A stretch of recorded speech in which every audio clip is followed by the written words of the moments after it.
Hebrews, Hebrews. This is the Prophets of Awakening. It's our advanced Bible study night, Tuesday night, 23rd of May, 2023.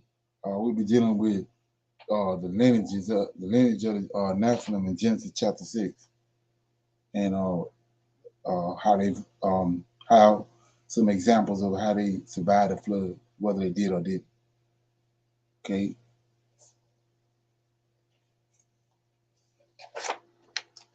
I'm asking everybody to go to our YouTube channel, Prophets of Awakening, and check out our videos. There's a lot of information given, and the videos will connect dots for you and lead you to the truth of the Holy Scriptures. And if you like what you're hearing and receiving, I'm asking you to like, share, and subscribe to the channel. It'll be greatly appreciated. For those that don't know, this is a non-Messianic channel. We deal with the Tanakh.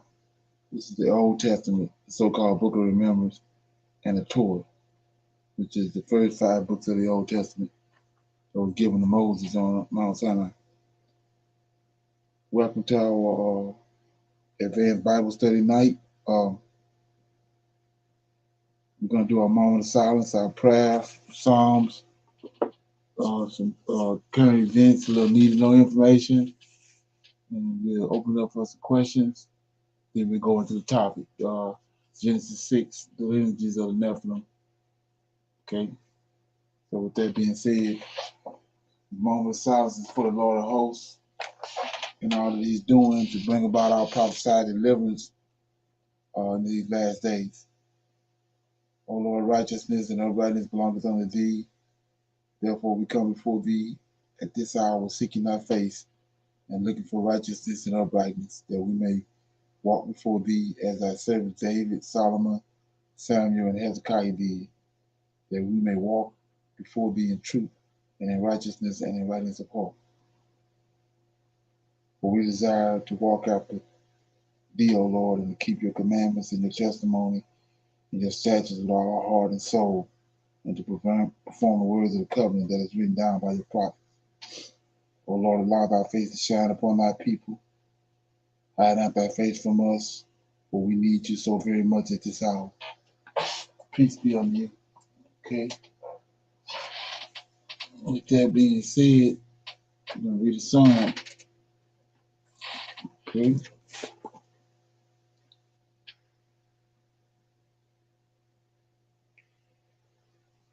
Okay.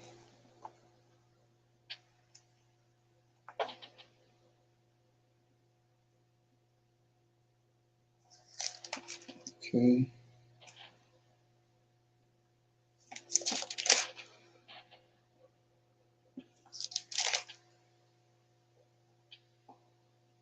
Okay, I'll read Psalm 108. It's Israel looked for God for help. It's a song of David. It says, "Oh God, my heart is fixed. I will sing and give praises even with my glory.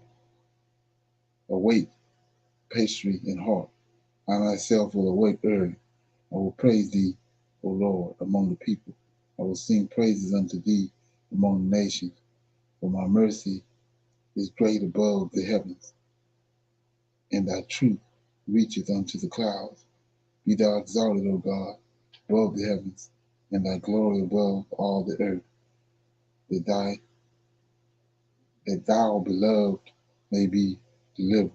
Save with thy right hand, and answer me. God has spoken in his holiness. I will rejoice. I will divide Shechem and mete out the valleys of Succoth. Gilead is mine, Manasseh is mine. Ephraim also is the strength of my head. Judah is my lawgiver. Moab is my washpot. Over Edom will I cast out my shoe. Over Philistine will I triumph. Who will bring me into the strong city? Who will lead me into Edom? Will not thou, O God, who hast cast us off, and will not thou, O God, go forth with our hosts? Give us help in trouble, for vain is the help of man. Through God we shall do valiantly, for he it is that shall tread down our enemies. That was Psalms 108. Okay. Anybody have any comments on that?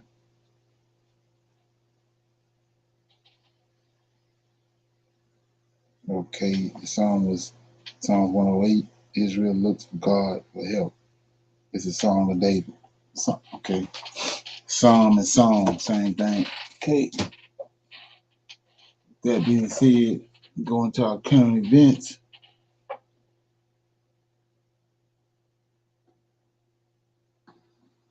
Control the future. The US wants to deny China the upper hand. But Washington is losing ground to Beijing in another battleground. That's currency. Countries across the world are ditching the US dollar. Tonight, we want to tell you about how it's playing out in West Asia. Iraq has become the latest country to dump the US dollar. Iraqis are now banned from dealing in the greenback. The announcement was made last week. Iraq's Interior Ministry issued a statement. It was a message for all citizens of Iraq. Listen to this. The dinar is the national currency in Iraq. Your commitment to transact in it instead of foreign currencies boosts the country's sovereignty and economy. So currency has now become a matter of nationalism. But why were Iraqis relying on the dollar in the first place? This is a trend that dates back to the 1990s. It began with the Gulf War in 1991. It was followed by UN sanctions. And then, more than a decade later, the US invaded Iraq. All of this damaged the Iraqi currency, the dinar. It lost value with each conflict and finally collapsed when the Americans invaded some 20 years back. Just to give you an idea, $1 was worth 4,000 Iraqi dinars. So the war killed the Iraqi currency. After the war, the US established a stranglehold on the country, and the US dollar became the de facto currency of Iraq. America also helped establish the Central Bank of Iraq. But this is a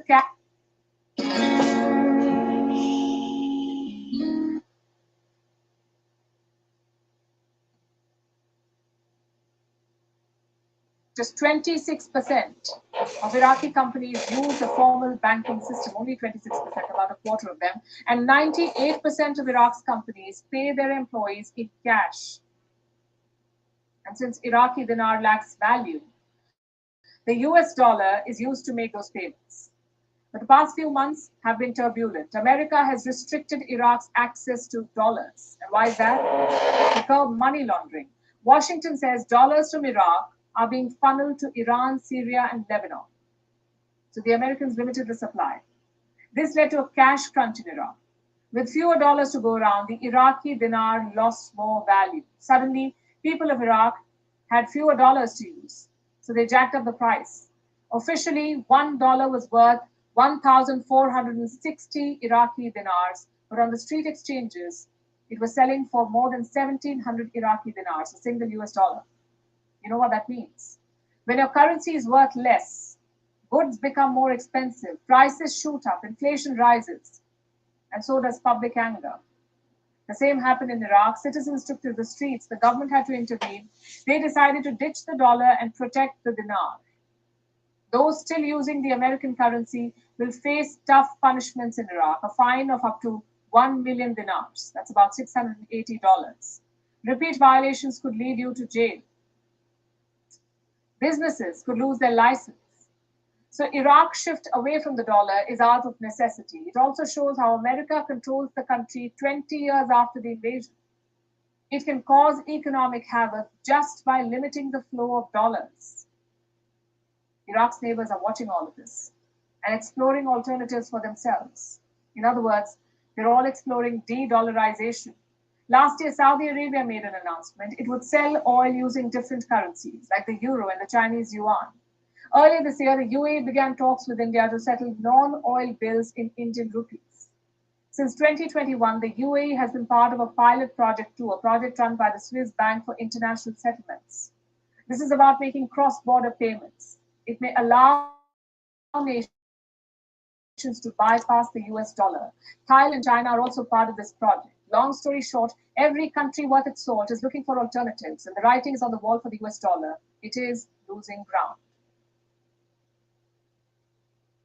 Kashmir is no stranger to global headlines. In the past, it was for all the wrong reasons: terror attacks, proxy wars, internet shutdowns, but not anymore. Today, the world is not talking about Kashmir, they're talking in Kashmir. A key G20 meeting is underway in Srinagar. It's a working group on tourism. Around 60 foreign delegates are in attendance. They will spend the next 3 days here at the Sher-e-Kashmir International Convention Center. It's a big moment for Kashmir. This is the Valley's first mega event since 2019. That's when statehood was revoked. Kashmir's special powers were taken away. But since then, there's been massive progress. This G20 meeting is a prime example of that. The days of militancy and instability seem to be over. It's now time for change. Having said that, all precautions are in place. Marine and energy commandos have been deployed, anti-drone technology is in place, and the CRPF are conducting mock drills. Things are fine. Then why all the security, you may ask? Because New Delhi can only count on Kashmir and its people. Across the border, it's a different story altogether. We've seen 2 attempts to derail this meeting. One was a terror plot. The second was Islamist propaganda.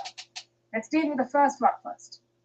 Reports say Pakistani terrorists were planning a major attack, perhaps like 26/11 in Mumbai. Their target was Gulmarg.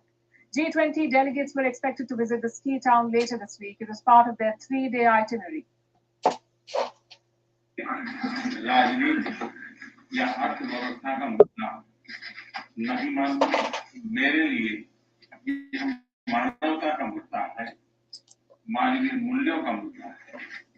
Couple of things to note here. Number one, Prime Minister Modi did not mislabel the situation. He called it a youth, which means war. Number two, it shows how strong India's position is. New Delhi has refused to condemn Russia's war, yet the G7 keeps inviting India. New Delhi decides to meet Zelensky face to face, yet there is no blowback from Russia. This is what strategic autonomy means. Western media and commentators should take note. They keep clubbing India and China together, but in reality, the policies are very different. For China, this is an opportunity, a chance to undermine the West. That's not the case with India. New Delhi's neutrality is not about hurting or undermining anyone. It's about protecting its own interests. And those are 2 very different goals. While Zelensky dominated G7 proceedings, the leaders did get some work done. 3 things stand out.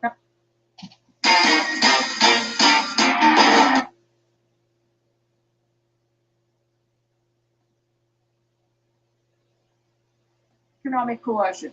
It doesn't mention China, but every single policy is aimed at Beijing. The idea is to challenge China's economic might.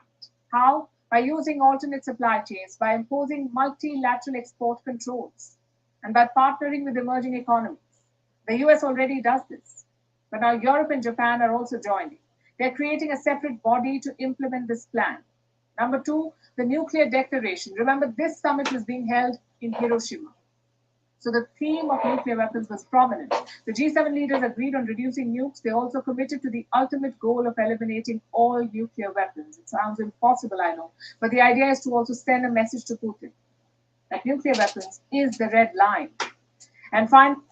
Okay, any comments on that?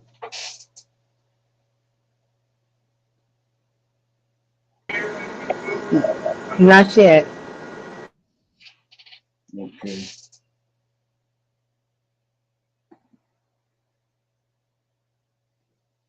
U.S. southern border continues, and the mainstream media is totally ignoring this story as if it doesn't exist. I think if they think that they ignore it, the story will go away. Brooklyn schools, though, are now getting ready, lining up, putting cots inside the school gymnasium, getting ready for an influx of illegal migrants so they could be sleeping on the gymnasium floor. So they're taking the story seriously. They know what's coming. And we are also seeing overnight thousands of illegal immigrants coming across the southern border. Michael Yon is a former Green Beret. He's a combat correspondent. He's been down covering the southern border crisis for over a week now, and even longer down, of course, in Panama at the Darien Gap.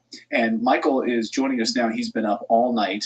He's been in Yuma, Arizona at the border all night, just got back to the hotel, and he was kind enough to jump on here before he's going to hopefully get some rest. Michael, before you do that, though, Michael, what did you see overnight? Some videos that you sent me, people just pouring right through the wall, just coming right in. They're just being handed water bottles and other supplies as they come right in, walk right through the wall. They are. You know what? Let's actually start at Darien Gap, because then people have context. Some Darien Gap, of course, is that area between Panama and Colombia which is, they call it the Gap because there's no road for about 60 miles of jungle. And so huge numbers of people are coming through there. At this point, I got word about 72, about actually, I am tired, about, let's say 60 hours ago, that about 5,000 people are starting out from Colombia in one day now, which is probably 2 to 3 times number that we've ever seen before. A good 2.5 actually.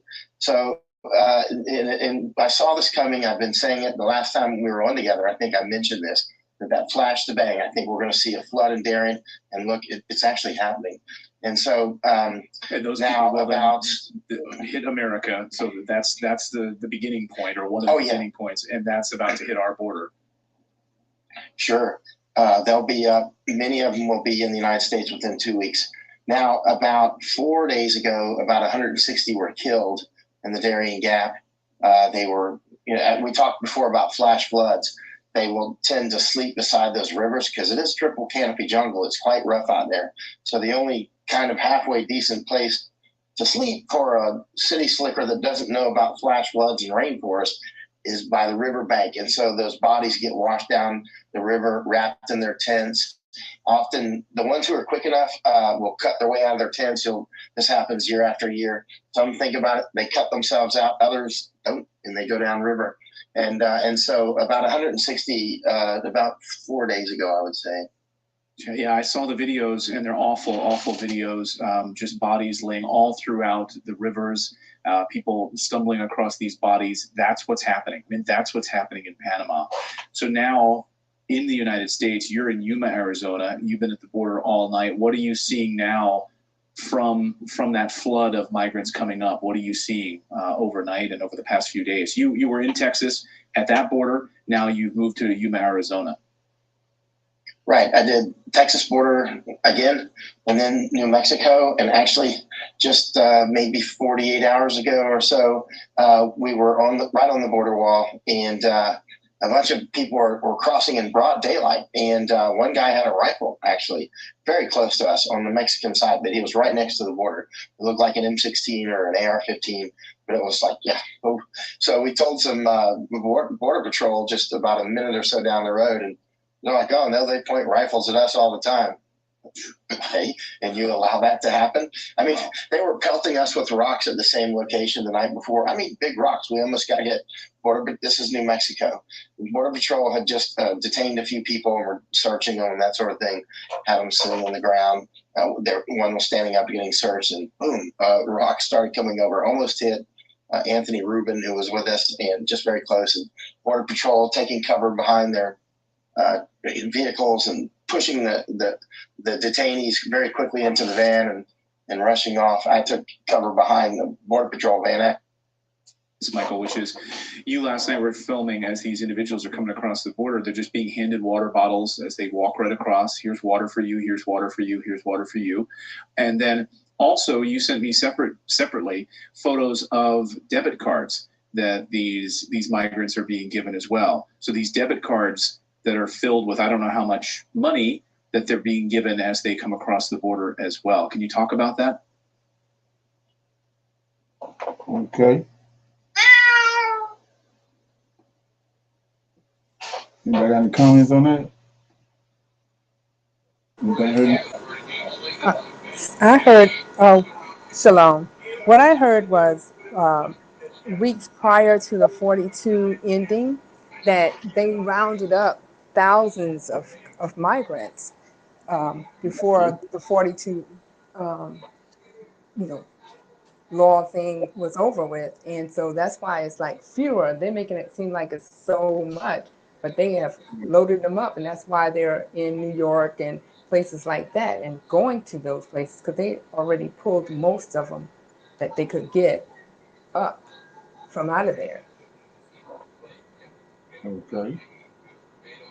Yeah, well, it's a crisis. It's building up. It's building steam, and it's not good compared to what everything else is going on with the banks and all that. Yeah, I got a little need to know information right here. I thought it was pretty interesting. It's got to do with the Roman Empire, Greek Empire, and the Hebrews it's a different take from what they're actually telling us happened during the time when the Hebrews were interacting with Egypt.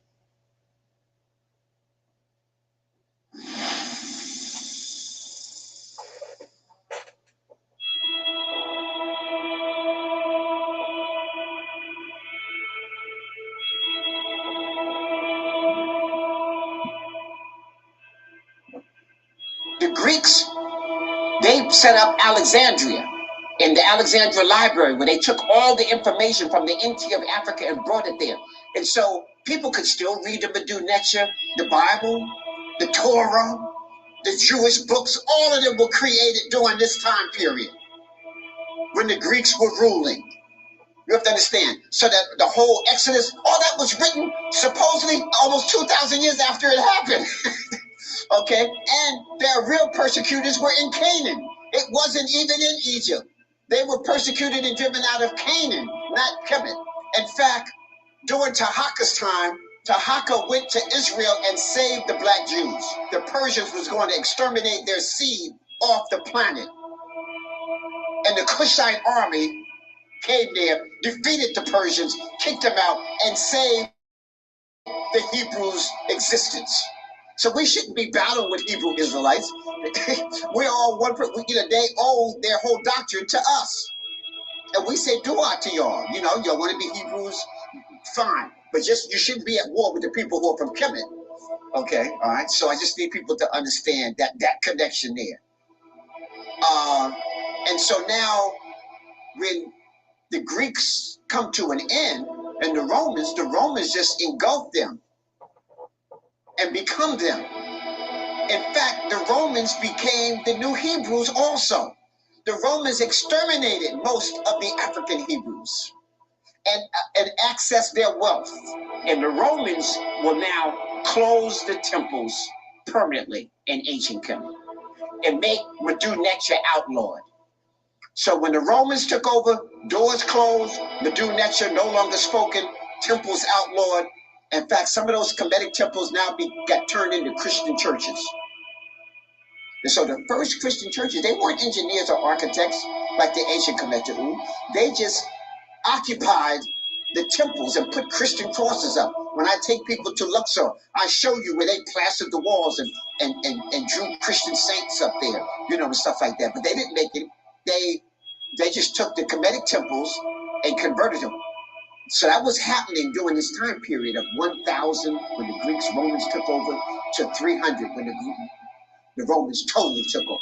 So by the Nicene Conference, when that was over, after 319, it was a wrap. The Roman had so much might and power at that time that they didn't have any opposition. So they just killed off the foe. Anybody who was against them, they just killed them off. So they were feeding Christians in alliance one day, and then they were the Christians the next day. Okay, no more feeding in alliance. Let's get the lions out of here. That's over. Phase 2. We are the new Christians. And they use this as an economic ploy to exploit the world. So it had nothing to do with no godliness, nothing like that. It was to exploit as a capitalistic concept to control the world. And then later you have the Vatican, and the Pope becomes the head of this pantheon. And he even sanctions slavery.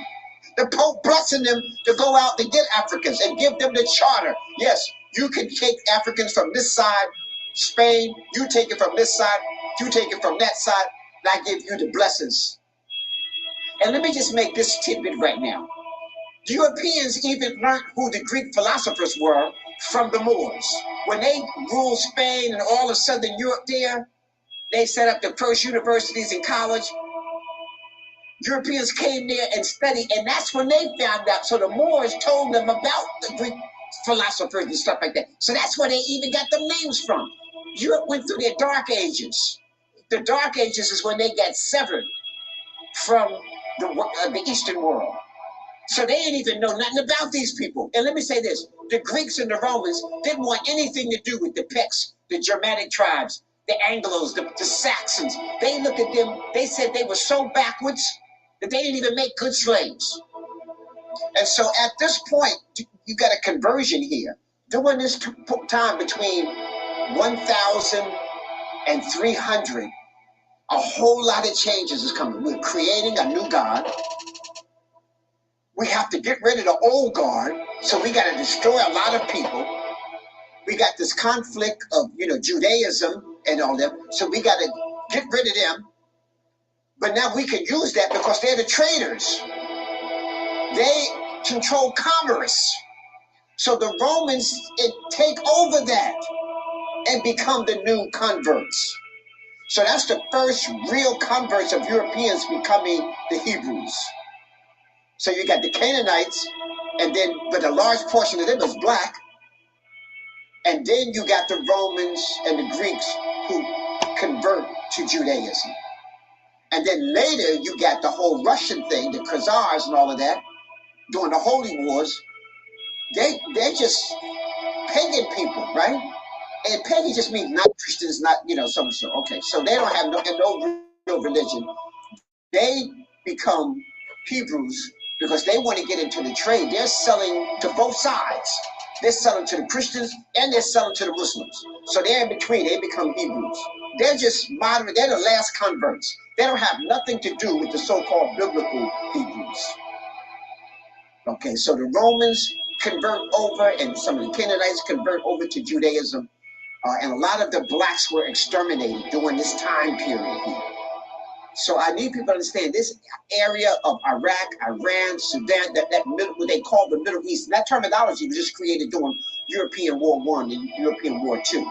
There was no Middle East before the European War I. They just created that. It was strategically named to pinpoint this area. Because there's no Middle West, there's no Middle South, there's no Middle North, but we got the Middle East. Okay. And that was also strategically to take Egypt out of Africa and put it in the Middle East.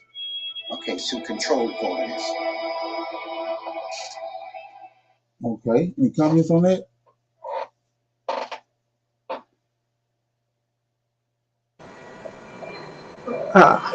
Well, by listening to that, they have took a whole bunch of maps and made it seem like things were not as they were. Like who just showed that map, everything was connected. And by the map today, it doesn't look like that. Right. The thing I thought that was interesting was he said that the Israelites, the story about them being in Egypt, said that they got that story that happened in Israel. The Canaanites oppressed them. So it wasn't Egyptians. I thought that was interesting. Then he said that Cushites had to come and deliver them. Yes, sir. That's something. That's something to check out, something to investigate. Thought that was pretty interesting. Yeah. Okay. Anybody else got anything on that? Well, we're gonna open it up for some Q&A. Anybody have any questions or comments about anything they been dealing with or they heard on the line, they want to talk about it?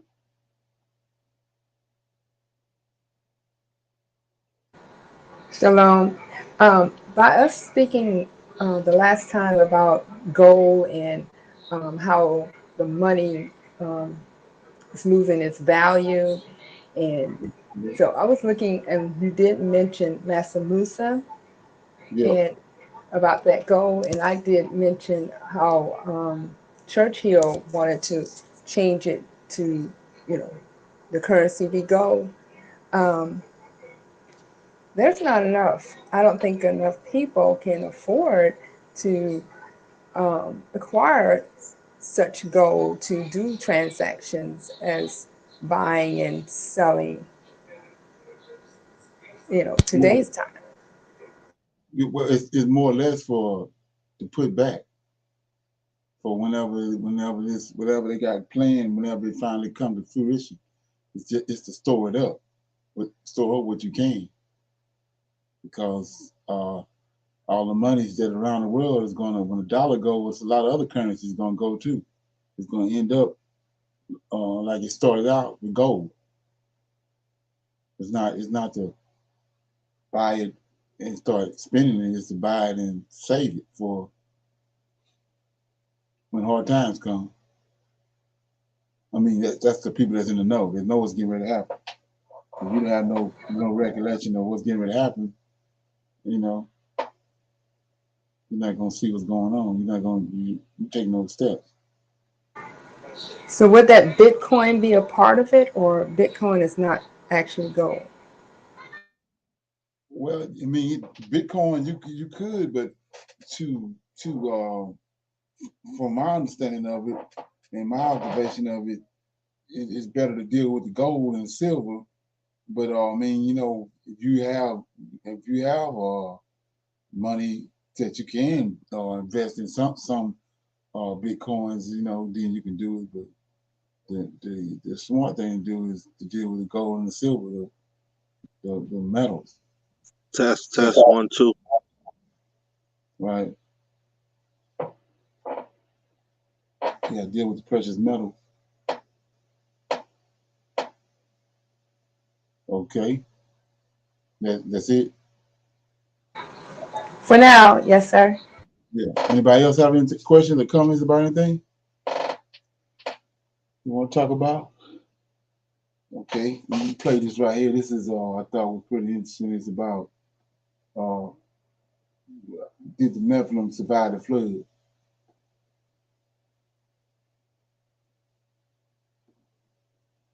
The Book of Enoch, a text that is ascribed to the patriarch Enoch, who was the great-grandfather of Noah. Whilst the book contains events that coincide with biblical understanding, such as the flood, it also contains many aspects that are not considered biblically canon, or at least aspects that the average reader would not have considered, because the Bible alone doesn't deem it necessary to explain. Of course, I'm mainly talking about the Watchers, the sons of God, who were essentially angels, who in the Book of Enoch go against God's wishes and impregnate the mortal women. The Watchers, who in retrospect are fallen angels, are not exactly acknowledged by the Bible, but in the Book of Enoch, they are key characters that serve as a catalyst for both the terrible things that come to plague the earth and also the reason why God sends a flood at all. As the Watchers impregnate the mortal women, this unholy union leads to the women producing monstrous offspring, giants with unsatiable appetites and rageful tendencies. They are known simply as Nephilim. In today's episode, we'll be exploring what exactly happened to the Nephilim across multiple stories, including the Book of Enoch, the Book of Giants, which is a fragmented Jewish follow-up to the Book of Enoch that details the Nephilim's fate, and the Bible, which interestingly does show us in several subsequent chapters that the giants remained on the earth in the days after Noah, which means that somehow they either survived the flood or were put back on the earth for some reason. According to Enochian legend, the Nephilim are born to the Watchers, courtesy of their human mothers, who were either seduced or arguably raped by the fallen angels during those times. Whilst it is not detailed if the Nephilim were born as giant babies, or somehow born fully grown, we do know that they are monstrous, Assyrians, wicked beings, and not only consume all the crops, trees, and animals, but also consume the mortal men, women, and at one point, even themselves, as they turned cannibal. The world was in distress, and the cry of the people reached the ears of God, who was displeased to learn of what had transpired. His angelic watchers had betrayed him, and now they brought forth a horde of creatures that were destroying the earth itself. In order to restore balance, God sent down his archangels to purge the evil that had coalesced on the earth. Archangel Michael was sent to do battle against Sunyaza, the leader of the Watchers who had not deterred his angels from committing sin and transitioning into fallen angels. Archangel Raphael was sent to apprehend Azazel, a Watcher who had also shared the secrets of heaven with mankind and taught them how to fight and wage war on each other. Archangel Uriel is sent to warn Noah of what is soon to happen, that there will be a great deluge, and that he should hide himself until then, because he and his family are the chosen ones to survive, whilst everything else on the earth will be destroyed and made new again. Archangel Gabriel, meanwhile, is sent to thin the horde of the Nephilim, as God tells him, proceed against the bastards and the reprobates, and against the children of fornication, and destroy the children of fornication, and the children of the Watchers from amongst men, and cause them to go forth. Send them one against the other, that they may destroy each other in battle. For length of days they shall not have. And no request that they, i.e., their fathers, make of thee, shall be granted unto their fathers on their behalf. For they hope to live an eternal life, and that each one of them will live 500 years. As we can see from these interactions, Yeah, I want to deal with that for a minute. I thought it was pretty interesting. It stuck out back in the day when I was reading the book of Enoch. So he said that the Lord Yahweh sent Gabriel against the Nephilim. He sent Michael to deal with the fallen angels, but he sent Gabriel to deal with the offspring, right? Let's look at this right quick. So I was looking in chapter 20 of Enoch, and it says, this might help somebody, I don't know. Chapter 20 says, these are the names of the holy angels. Okay.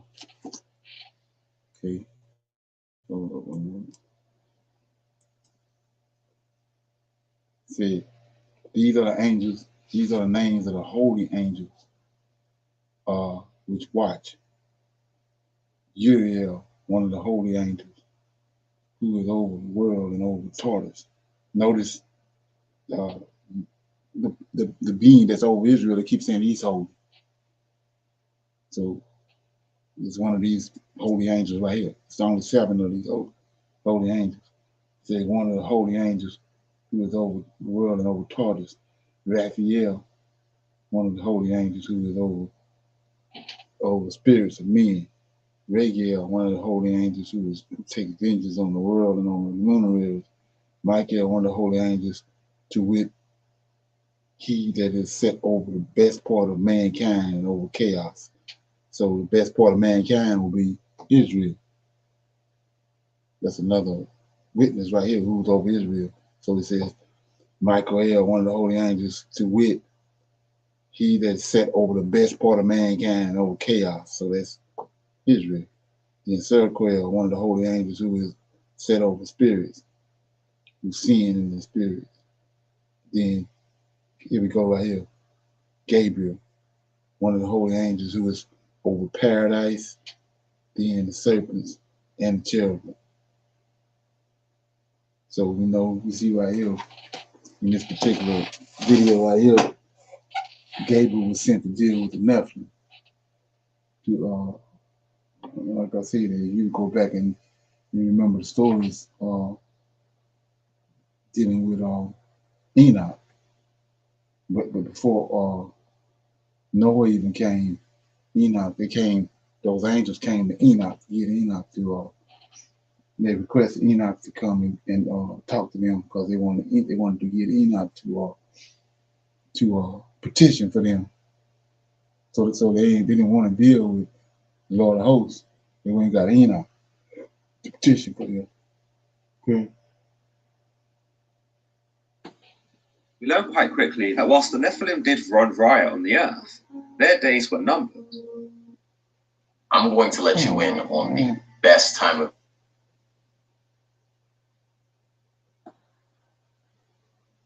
Gabriel is seen to go on a killing spree as he reduces the number of Nephilim that are running rampant.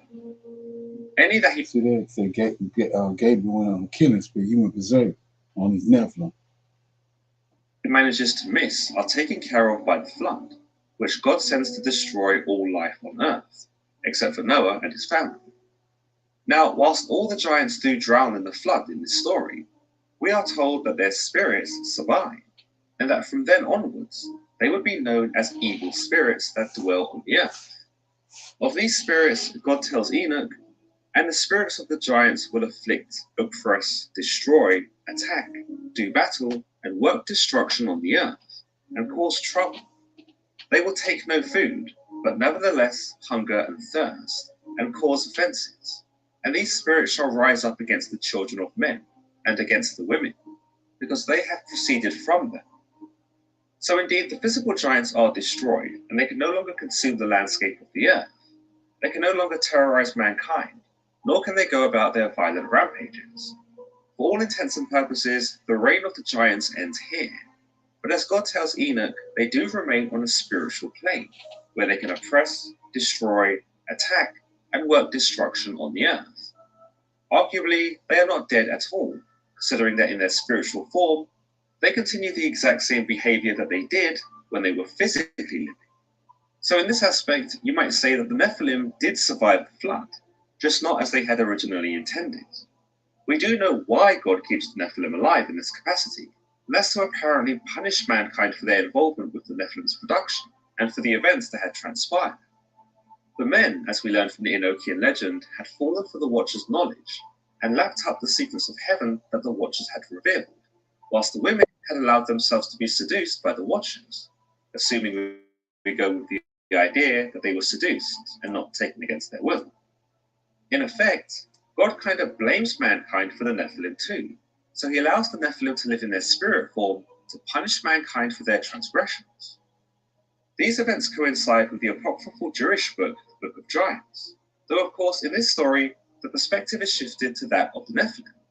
Specifically, we see the giant Marwe come to terms with the nightmares that he and his fellow giants are experiencing, and they begin to fret over the possibility that these dreams are signs that they have done terrible things and would be punished for them. Eventually, Marwe is convinced to visit Enoch, who they believe can interpret the dreams, for which Enoch reveals is indeed a bad omen for the giants, who will pay for the carnage they have amassed and never know peace. However, there is implied hope for the Nephilim, because Enoch explains that if they change their ways, and if they relinquish the bonds of evil, they will be forgiven. Unfortunately, it would appear that either none of the Nephilim were able to repent, or God wasn't feeling particularly forgiving, because none of them appear to be spared. As with the Enochian legend, God does send a flood to wipe out the Nephilim, and those that are able to escape the flood are hunted down by angels. In fact, in the Manichaean version of the Book of Giants, God actually sends down the biblical monster Leviathan to mop up those who have escaped drowning. Ultimately, both texts are so fragmentary that it is hard to come to a definitive conclusion, though it is agreed that from what we have, the giants are destroyed by God, either in the flood or by the angels he sends to have at them. In the Bible, meanwhile, the Nephilim are acknowledged as having existed, as we are told in Genesis, the Nephilim were on the earth in those days, and also afterward, when the sons of God went to the daughters of humans and had children by them. They were the heroes of old, men of renown. As we can see here, the Bible does not go into the detail that the Book of Enoch does with the Watchers, and just how the Nephilim were created unto the world. Indeed, we are told that the sons of God went to the daughters of humans and had children by them, and this is the closest we get to the suggestion that angels had impregnated women. That is, if we go with the idea that the sons of God are not men, but actually angels. When the flood does arrive in the next chapter, the Bible does not subscribe to the idea that the Nephilim continue to exist as evil spirits on the earth. Once the flood comes, it is implied that they, amongst every other creature that didn't make it onto the ark, were destroyed in totality. We are told, the waters rose and covered the mountains to a depth of more than 15 cubits. Every living thing that moved on the land perished. Birds, livestock, wild animals, all the creatures that swam over the earth, and all mankind. Everything on dry land that had breath of life in its nostrils died. Every living thing on the face of the earth was wiped out.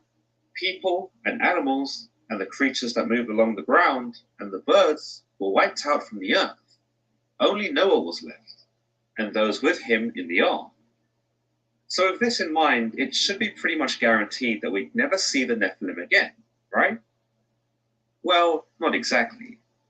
Several chapters later, in Numbers, we are told that Moses sends several men to scout and explore Canaan, which has been promised to be given to the Israelites by God, so that they might discover what the land is like, whether the people who live there are weak or strong, whether the towns are fortified or unprotected, whether the soil is fertile or poor, and generally to find out what kind of resistance would await them.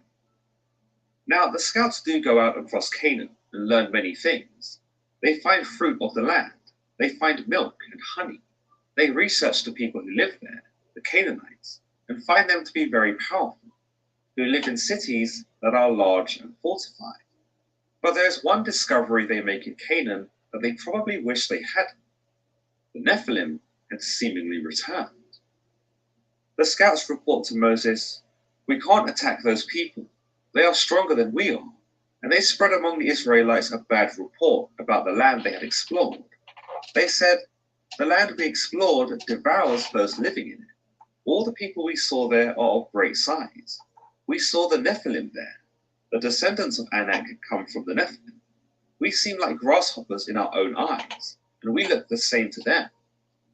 So how could this be if the Nephilim were destroyed in the flood during the times of Noah?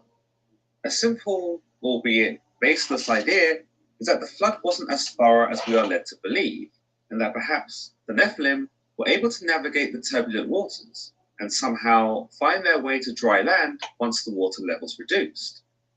Another similar idea is that the Nephilim, after being warned by Enoch of their fate, as they are in the Book of Giants, went into hiding and were somehow able to escape the flood through either some clever ingenuity or some archaic magic.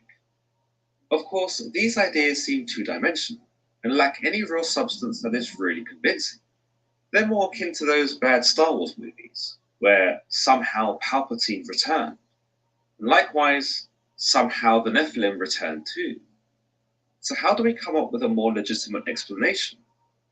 Well, to do that, we'll need to acknowledge that perhaps these aren't the same Nephilim from the days of Noah, because all of those were indeed wiped out in the flood, but that these Nephilim are brand new, or at least more recent.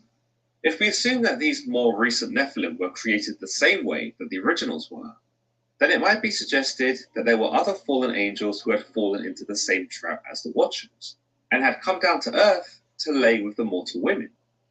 The original Watchers, according to the Enochian legend, were rounded up by the archangels and actually cast down into an underground prison, thousands of miles beneath the desert, known as the Duodan.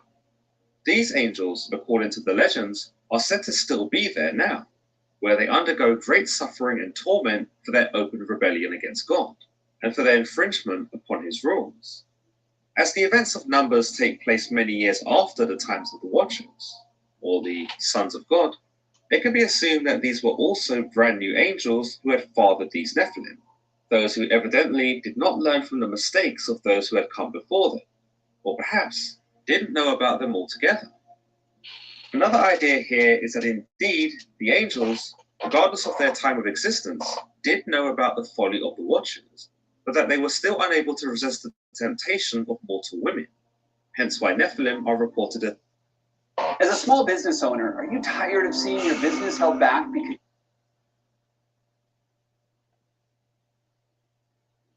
Canaan. But if we don't think that the angels would make the same mistake twice, there are some other ideas available, one of which causes us to challenge the idea that the sons of God, as mentioned in Genesis 6:4, applies to angels or whether it applies to men.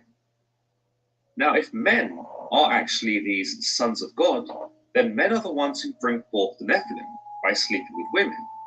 But how can this be? Well, again, there's a lot of speculation here. But one idea is that when Canaan, who is Noah's son and the first Canaanite, is cursed by his father, his descendants become cursed too. The sons of Shem and Japheth, those being Canaan's brothers, thus the nephews of Canaan, may have at some point intermingled with the daughters of Canaan, this being something of a violation in the eyes of God. Time and time again, we see God warn those a part of his covenant not to make wives out of the Canaanite women. Yet time and time again, we see many of the covenant do exactly that. These new Nephilim, therefore, can be seen as a direct consequence of the chosen people of Israel, who have fornicated with the cursed people of Canaan, furthermore exemplifying why the two did not belong together, because together they could only create something as abominable as more Nephilim. Unfortunately, this is only a simple idea that cannot be substantiated, and it is indeed more likely that the sons of God refer to fallen angels, because man would be the son of man, this man being Adam, not God. Okay. Any comments on that?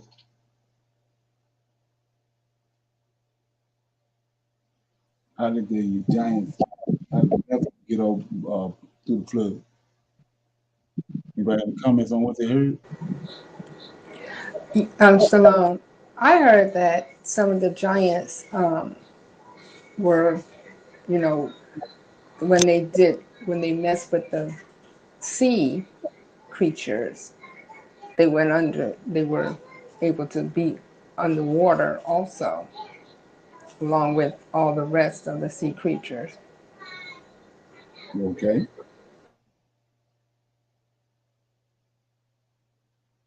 So how did you get the giant that was on the after the flood, the ones that was on land when the water receded? Well, he mentioned that not maybe all the whole. Well, he said the whole earth was flooded, but as he mentioned that they waited out, so I don't know. They could have been on. They're giants, so Right. Yeah, we some of also them may see not have drowned all. right. We also see that he sent Gabriel to kill all of them, and so it says that they was there. You know, they was they was pretty much circling the whole globe, whatever. And when they find one, they was killing them. So how could they survive that? I'm quite sure he had other angels with him too to do Yes, that. but they said. Oh, I'm sorry. Continue. Go ahead. He also said that Gabriel didn't kill all of them. That's why the flood came to kill the rest of them, or to try to kill the rest of them, I believe. Because being a giant, how deep was the water for it? How tall was the giants? Okay. Anybody else got any comment?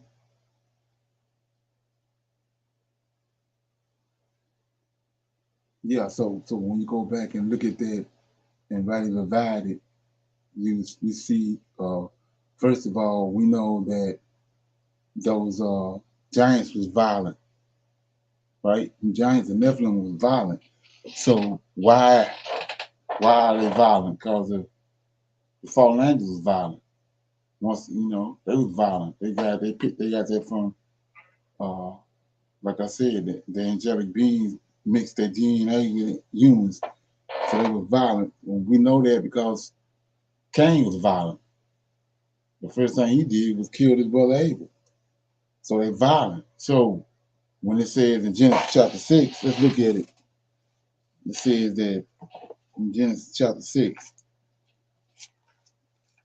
it says, chapter 6, verse 1, it came to pass when men began to multiply on the face of the earth, daughters were born unto them, that the sons of God, these angels, saw the daughters of men that they were fair, and they took them wives of all which they chose. So right here, just in this word, verse 2, they took them wives of all which they chose. So being that they violent, you think they went in, asked them nicely to go into them, or they raped them? Which one you think they did? Shalom. I believe they took them by without their consent, because Right. the way they look frightened them, because I don't think Okay. they look like mortal men, Right. and then that's probably what happened. So let's look at that. So we see in the book Adam and Eve, we see Cain is a product of angelic being in a woman. He violent. Then he left. He was sent away, and so he had children. And we see where we see in Genesis chapter 4, starting at verse 16, he had kids. Tubal came, Lamech and Thuziel and all those. He had, okay, so, and we read in the book of Adam and Eve that they was violent. That they come into a man's house, and the thing they wanted to do was rape the man's wife or his children, son or daughter, didn't matter, in front of him, rape him in front of him. So we see the pattern. These fallen angels came and they took wives, raped them, wives got children. Then these giants doing the same thing they did. They raped them. Okay. So let's go to they want to know where the source of these giants came from after the flood, right? So let's go to Genesis chapter. Let me get it. 9, I think it is. Genesis chapter 9. Yeah, chapter 9, verse 20. Story of Noah and after the flood. It says, and Noah began to be a husbandman. He planted a vineyard, and he drank the wine, and he was drunken, and he was uncovered within his tent. And Ham, the father of Canaan, saw the nakedness of his father, and told his two brothers without. And Shem and Japheth took garments and laid them backwards, and laid it upon their shoulders, and they went backwards and covered the nakedness of their father, and their faces were backwards, and they saw not the nakedness of they saw their father's nakedness. So we broke that down. A man's nakedness is his wife. So just like in the garden, we see that it's a woman involved. Serpent came to Eve and got cohabitated with her and got Cain. And right here, this Noah's wife. So when you read the story, they first of all they got to go backwards and cover her up. They didn't look upon her, but she was raped. Like I said before, so go back and look at all other incidents. And then when the Israelites came out of Egypt, they was brought to the land of Canaan. Okay, so how did why is it named Canaan? Why is it named the land of Canaan? Because when Noah divided the land up, just like Joshua, once they crossed the Jordan, the land was divided up by lots. Well, they did the same thing during the time of Noah. It was divided up. Noah was given that same region. Shem was given that region by Noah, but Canaan stole it. So that's why it's called Canaan. So what did they see there when the 12 spies went? Canaanites. How these Canaanites look? They giants. So go back to the story right here. It says 24. And Noah awoke from his wine and knew what his what his son had done unto him. And he said, cursed be Canaan. See that? So the giants in the land of Cain, in the land is called Canaanites. They come from Cain. So Cain got to be the Nephilim. Okay? So how is that? That means that whoever raped Noah's wife was a Nephilim. Okay? Then it ain't Cam. It's Japheth. So you see, there it is right there. So go back to Genesis, go to Genesis 10. We did this before. Genesis 10 and then verse 11. Out of the land went forth Asher, building Nineveh, and the city of Rehoboth and Caleb, and resin between Nineveh and Caleb, and the same as that great city. Then Mezrine begot Ludan, and Anim and Leadum, and all that keep going down. Then it says, and Canaan begot Zidon, his firstborn, and Heth, and and the Jebusites and the Amorites and all that. So all these people came out of Canaan. All these giants from 15 on down, but the from 12, 13, and 14 is Nephilim. Then from 15 down is the cut from the Nephilim. So these ones up here, Mezrine, Ludan, all them, they ain't come from Canaan. But Canaan came from Noah's wife. That was raped by whoever he was raped by, but we know the Canaanites is giants.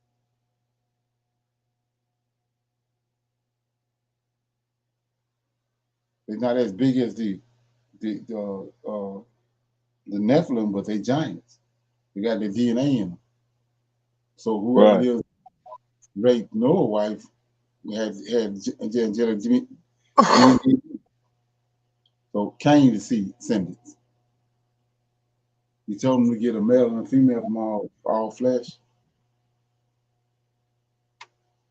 But that's interesting if you think about it. When he was trying to plead his case, the rest of everything else was killed. Those angels, the holy angels, giving orders to kill everything and anybody that tried to survive the flood, except those that was on the boat with Noah. So that DNA had to be on the boat. Okay. That's some You coming? yeah, that's what I want to ask. I want to ask that because when those people went out to spy the land, these giants were Nephilim size. Right. Yeah, that's the You ones know what that's I mean? yeah, that's in 11, 12, and 13, 14. 11, 12, 13, 14. Right. Then you get to 15, you see Canaanite. Yeah, that's the giants, that's the 7 nations that Noah dealt with, that Abraham dealt with. Right. What I'm talking about is when they went out to spy the land. Right. Right. Exactly. And he was like, yo, we're like grasshoppers to them. So if what he's saying, and if that wasn't an allegory, and that's the thing, if that wasn't just a Hebrew idiom at that time, then what were they from?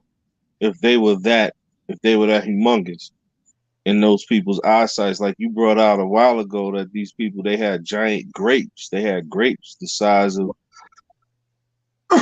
so so that's why I always would look at that scripture where he says, and then the flood receded. And does it mean that they were all killed? And is that why we had to go in there and really put in work in those lands? Is because they weren't all destroyed through the flood. They still managed to cross. Right. Just You something got to think about. You got a remnant that was left. Yeah, there was a remnant that still made it over here. There was still a remnant of them. A remnant of angels. Remember, Mamre, the one that tried to encourage Moses to kill Isaac and Joshua. It's a remnant. Most High. Right. Yeah, So you always leave a remnant. That's one of its characteristics. So that's what I mean. So a remnant still made it, and that's why we had to have Melchizedek. So that's always been my question is, so the Melchizedeks came because of what was going on the other side of the flood. So we got the Melchizedeks over here who understood what these creatures were. Right. On that side of the flood. So, Noah was Melchizedek. That's what. Yeah, right. Noah was a Melchizedek.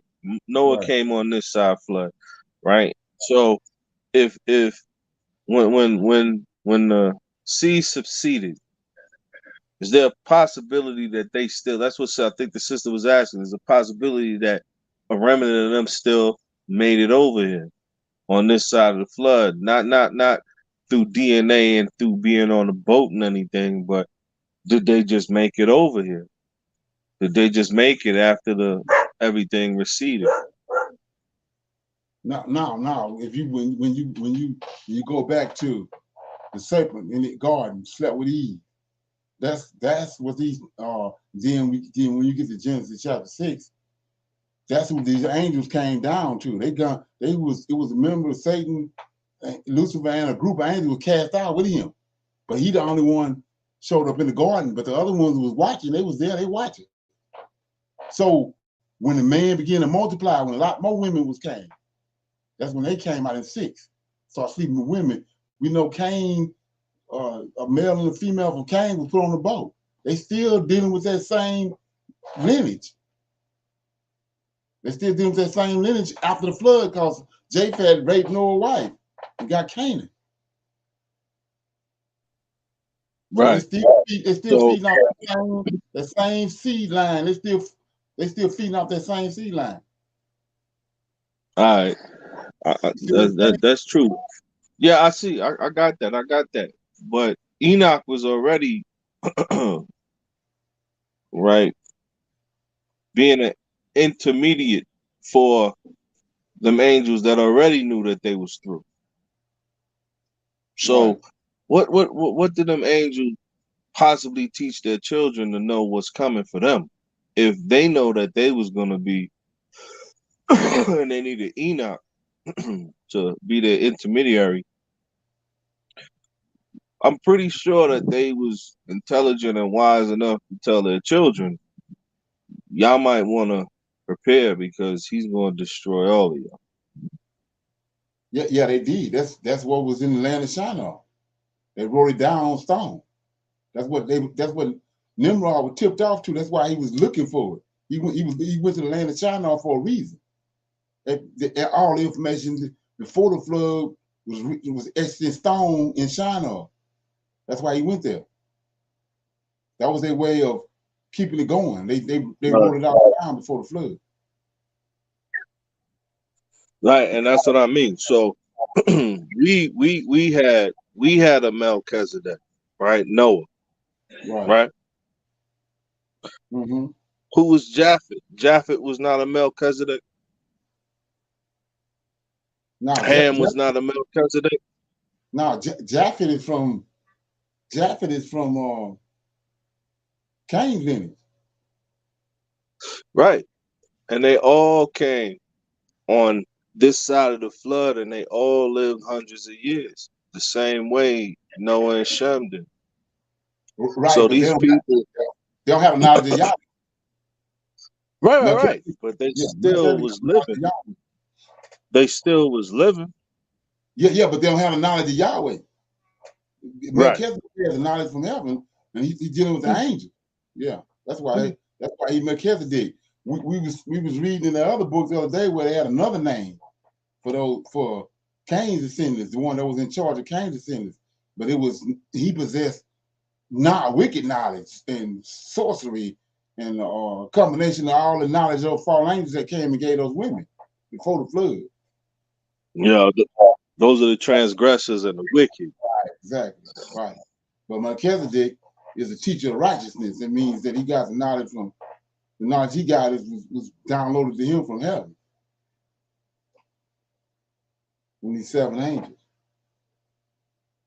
And then Ham is pretty much, he's like a help me. It's like Eve was, because he's a 6-day man. So he can't be Melchizedek. That's who Melchizedek is teaching. He's teaching Ham descendants, Cain descendants, and those Nephilim if they listen. That was their job. And we see that happen with Abraham. He had 300 giants with him that he had circumcised. He had taught them. He had taught them righteousness. That's what brought about the war in Genesis chapter 15 was a bunch of those giants, Nephilim, became circumcised, and Og and Zidon and all them abhorred a circumcised giant. That's where the war of the giants came from. But my point was right. So they getting their information from what they considered their Melchizedek, right? Because in their minds, they was getting that information from their gods, which were them fallen. Right. So they still had folk on this side flood that was living for hundreds of years as well. Right, exactly. Right. Those angels that No, I'm not talking about the angels. I'm talking about the Hams and the Nephilim. The Nephilim that they saw, the spies saw, they were living long. Right. Yeah. Yeah, they were living, and that's who they was getting their knowledge from them folks that was living long, because it was we, like you brought out the other day how old Ham was, so we knew, and all the other elders that came along out of that lineage, that they lived hundreds of years. So it was like, so I hope everybody's understanding this, that Abraham had a lot of people he was also dealing with that came out on this side of the flood. You know what I'm saying? That lived. So you would read that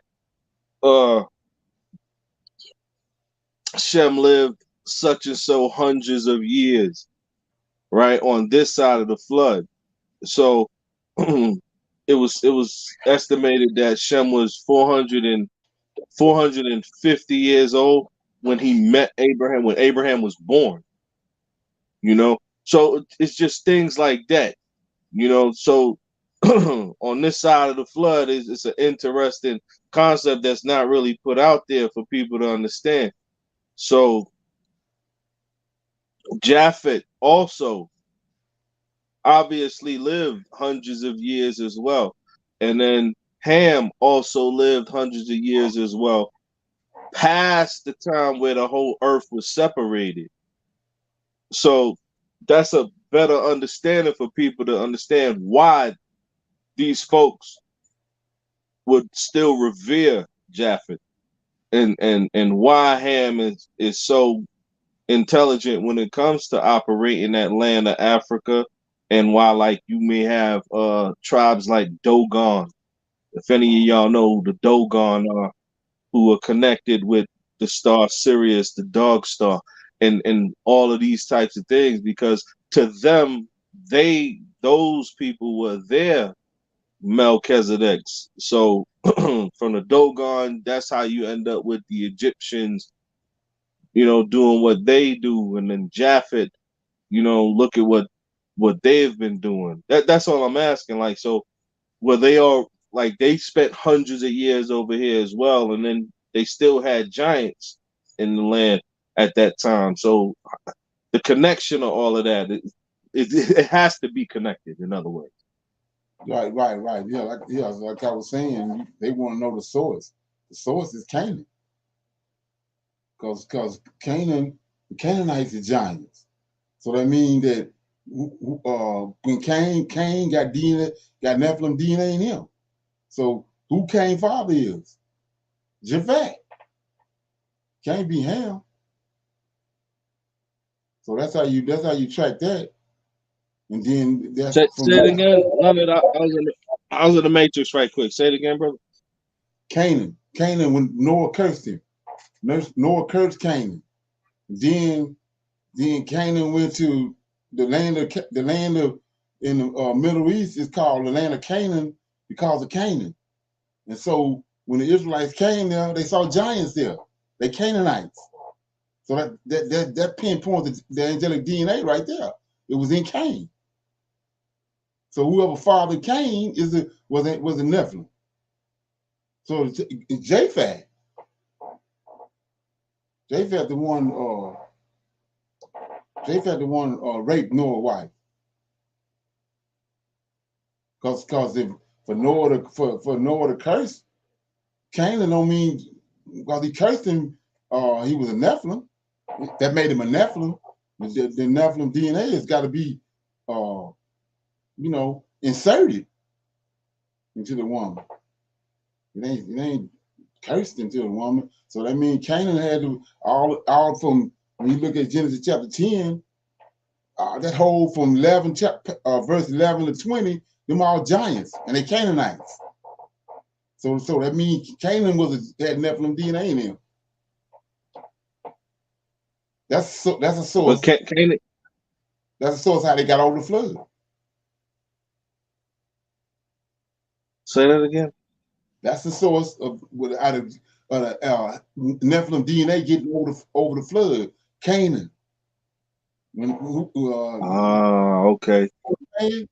That's the source. This guy that's talking, I played that because that's what they do. They off. But the source is Canaanites. All the 7 nations that was in the land when they got there was all Japheth. They had Nephilim DNA in them. So I mean, Cain had it in him. So then you have to go back and see who it is that fathered Canaan, who fathered him, because of the way they tricked the story off, which was intentional, was they got you thinking Noah was sodomized.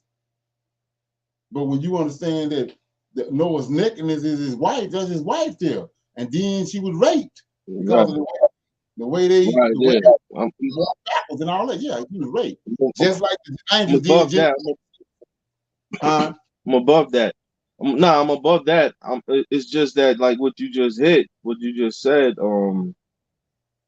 makes more sense. So Japheth was Nephilim. Right. Exactly.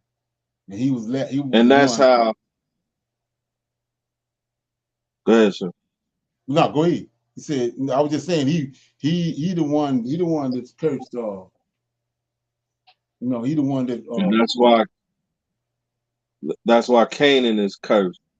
Right. So it would have to be a curse on Canaan because of what took place, because they were the giants. Right. So that's how that whole land of Canaan was full of giants, and that's why it was so important for Israel to finish the job that the flood didn't finish. Is that right? Right. Yeah, right. They didn't trick us off. Like I said, you follow the narrative that they gave you. Is that when you understand, got the other information, like in the book of Adam and Eve, what they was doing. They was raping women. Cain descendants was raping women, and we see that now today. They're still doing that. That's where the raping and all that came from, is Japhet lineage. Not Africans. Ham is Africans. The violent people was, we know even to the day, the warlike people is Japhet. Right. We can trace that their behavior all the way back to Japhet. So we know that it was Japhet when the water receded. He ain't none. They got you thinking he's his son, but he ain't none of his son. He told him to get a male and a female from all the lineages, animals and everything. A male and a female from each one. Yeah. So let's look at it. Okay. You want chapter and verse. Let's look at it. Okay. Says, let me get my other Bible. Says in Genesis chapter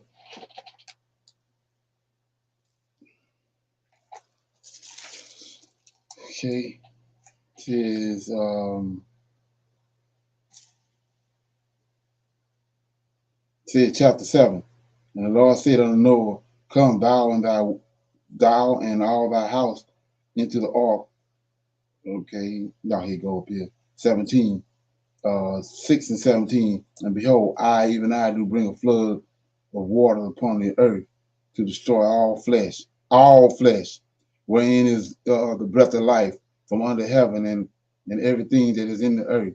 But with thee will I establish my covenant, and thou shalt come in unto the ark, thou and thy sons and thy wives and thy sons' wives with thee, and of every living thing of all flesh. So go back to Genesis chapter 4, verse 16. Cain descendants. Cain went out from the presence of the Lord and dwelt in the land of Nod, east of Eden. And Cain knew his wife, and she conceived and bore Enoch.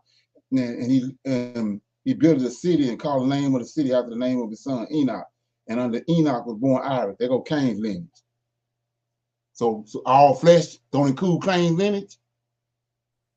Yeah, it includes his lineage. But that's the question. So Cain, that's what I'm saying. Cain was Nephilim. Right, exactly. Because he's a product of the Eve cohabitating with the serpent. Samuel. Right. But like I said, if you going along with the program what they told you, and you ain't dove into the scriptures the right way and dealing with these other books, you won't know none of that. You'll be a nut bucket. Okay, that's how they go. But we see when you rightly divide that, like with over there with they got you thinking Noah was sodomized. No, it's a woman involved. Just like it was a woman involved with Cain, with Adam and Eve. The serpent came in the garden to cohabitate with Eve. So Japhet raped Noah's wife. That's why they had to go backwards and cover up. And then he woke and said, "Cursed be Canaan." So where Canaan came from? They sit down and drunk tea and got Canaan? No. Some hokey pokey going on. Let me play a little more of this. This brings me to the final idea I have on this account from Numbers 13. The idea that the scouts hadn't seen Nephilim at all, but either mistook some of the tall men of Canaan for giants, or had been so afraid about invading Canaan with its reinforced cities, strong fortifications, and powerful men, that they made the whole thing up to dissuade Moses from agreeing with Caleb, who wanted to go up into Canaan and take the land by force. You'll notice that Numbers tells us that the scouts spread a bad report, which implies that whatever he told Moses was either a misinterpretation down to sheer ignorance or a complete fabrication made out of fear for the Canaanites. The idea that the scouts were fearful of the Canaanites, leading them to make up the report about the Nephilim, can be legitimized by the fact that the scout does declare to Moses that they cannot attack the Canaanites because he believed they were so much stronger than them. On the other hand, the idea that the scout had simply misinterpreted what he saw can also be legitimized by the scout's report that the descendants of Anak had come from the Nephilim, and that these were the giants he was supposedly seeing. Anak, a word believed to mean giant in Hebrew, was also a minor character in the Bible, and is named as being the progenitor of the Anakites, or the Anakim, these being the people who inhabited Canaan before the arrival of the Israelites. Of course, this just leaves us with more questions. How did these Anakim come into existence? How tall were they? Were they as big and ferocious as their Nephilim forefathers? Or were they smaller and more docile? What was their nature in comparison to their evil fathers? And perhaps more importantly, were they a product of Nephilim human relations, or were these the product of men sleeping with Canaanite women, hence why they existed after the flood? Unfortunately, we may never really know. What we do know is that the biblical attitude towards both Nephilim and Anakim is similar. Both are living examples of sin, and both are destined to be removed from the earth. The Nephilim, as we know, were removed by the flood, but the Anakim, as we later learn in the Bible, are all destroyed by Caleb and Joshua. We are told specifically of this in Joshua's chapter. At that time, Joshua went and destroyed the Anakites from the hill country, from Hebron, Debir, and Anab, from all the hill country of Judah, and from all the hill country of Israel. Joshua totally destroyed them and their towns. Beyond Joshua's encounter with the Anakim, we don't see the giants maintain any significant prominence that would indicate they were too much of a problem. Indeed, we do see David run into what can be presumed as giants in the second book of Samuel, where he and his mighty men face off against Ishbi-Benob, a giant wielding a spearhead that weighed 300 shekels, Goliath's brother, and a giant man with 6 fingers and 6 toes, who some scholars make effort to attribute to Gilgamesh. These giants are all believed to have been descended from Rapha, those who take on the name Rephaim, to likely delineate themselves from the likes of the Nephilim and the Anakim. So by this logic, whether we're talking about Rephaim, Anakim, or any other kind of giant in the Bible, it's not totally out of the realm of possibility that they have at some point been simply grouped as Nephilim because of how big they were. Those who are said to see these giants in biblical times would not have lived during the times of the flood, so they could not have possibly known whether the giants they saw were Nephilim or not. Yet because of how fierce and terrifying and abnormal they appear to be, the word Nephilim is easily assigned to them, as we see the Scout do in Numbers 13. Therefore, one could suggest that the Nephilim never did survive the flood, these being the ones with the supernatural heritage on the account of their fathers being angels. Yeah, so what I was trying to do was I was trying to find that in Joshua. You remember that Mamre, whatever her name was?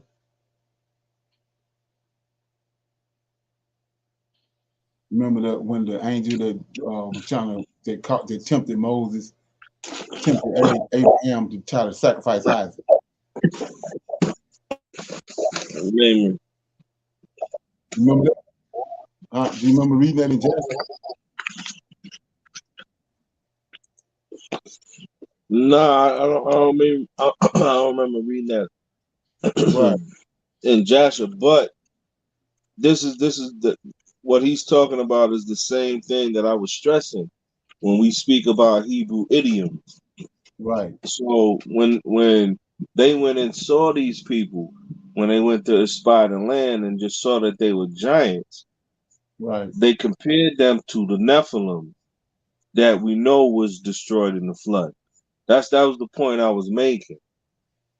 You see what I'm saying? Right.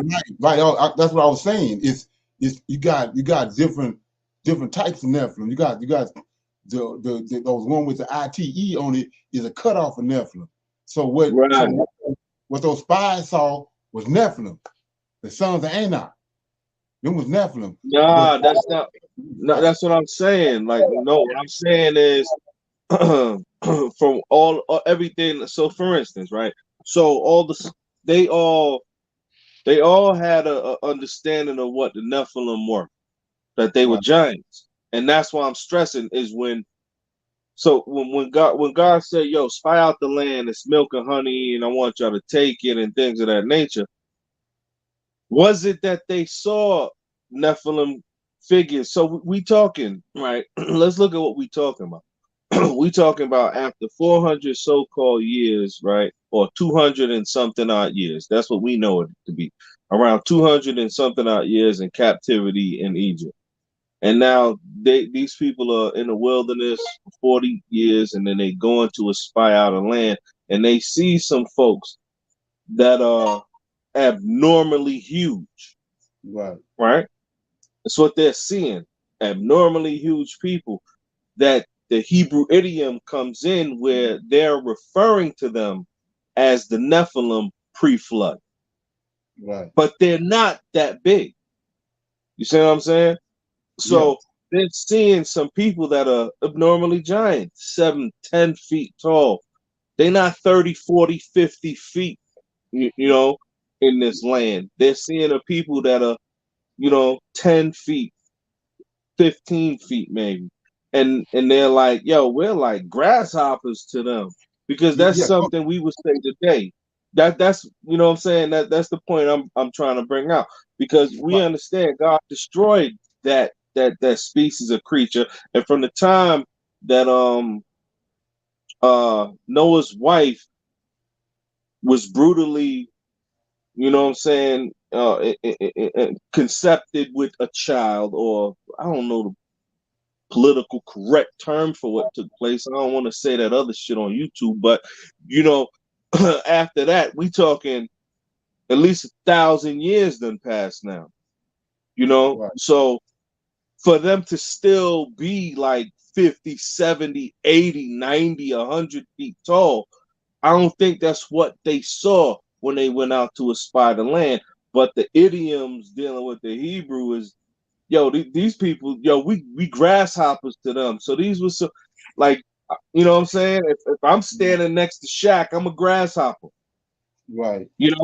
So this is what I'm saying. This is what they were speaking, and they were still in fear of these people that were, abnormally huge to them. Does that make sense? Yeah. So I'm in Numbers 13.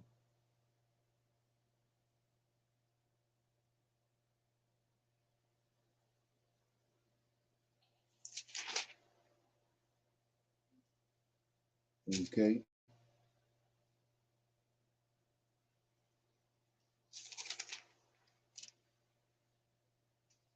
in number 13. So it says, mm, Verse 32.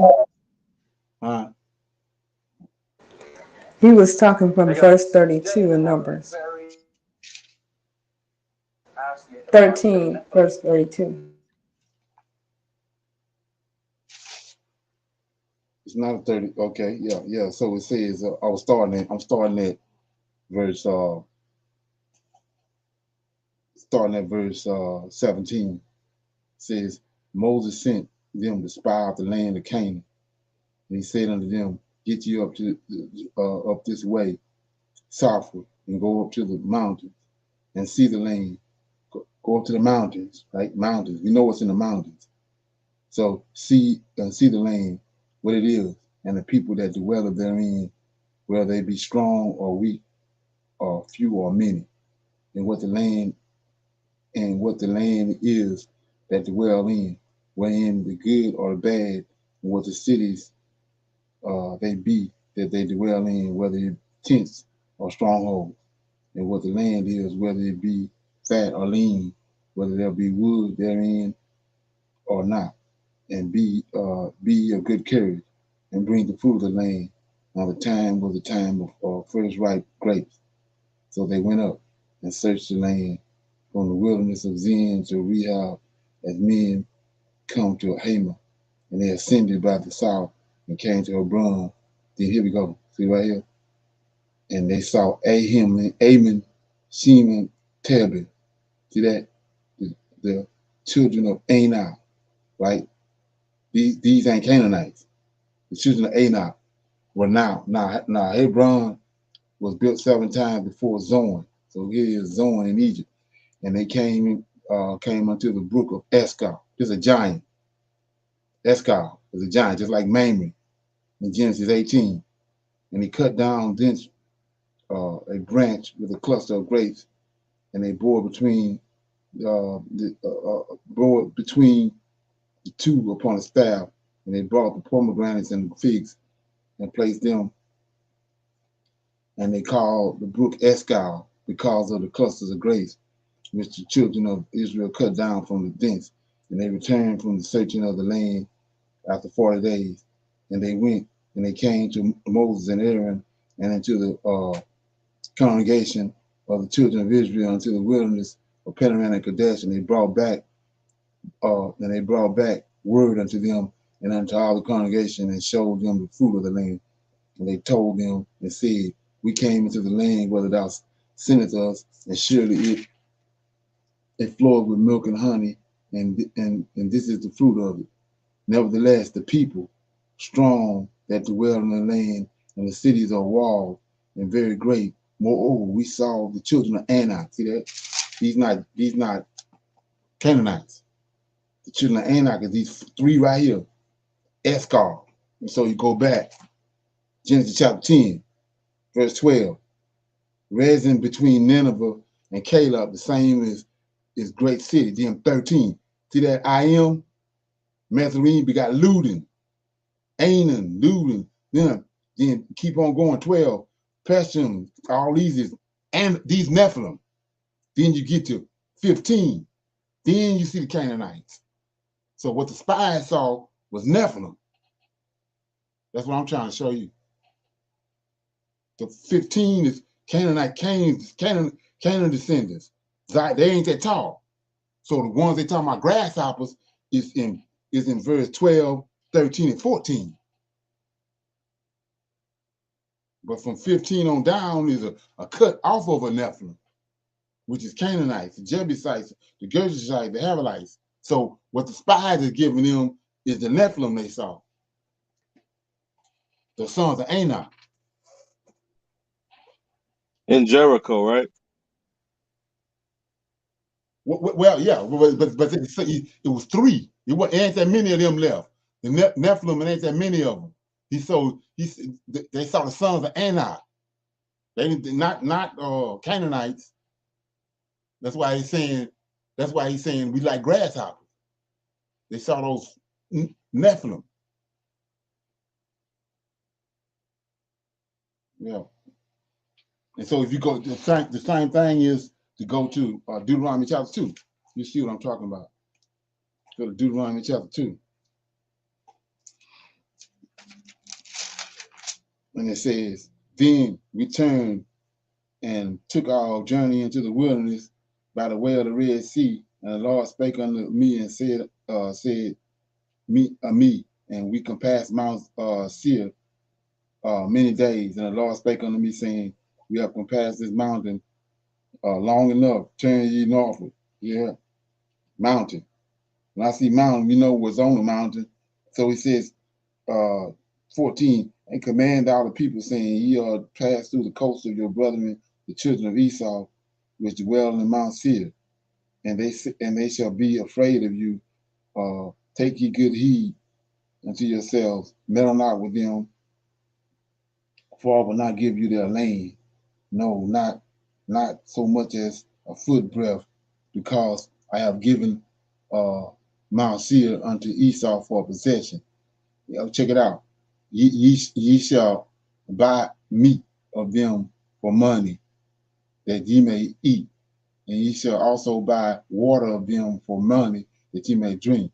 For the Lord thy God hath blessed thee in all the works of thy hand, and he knoweth thy walking through this great wilderness these 40 years. The Lord thy God hath been with thee; thou hast lacked nothing. And when we passed by from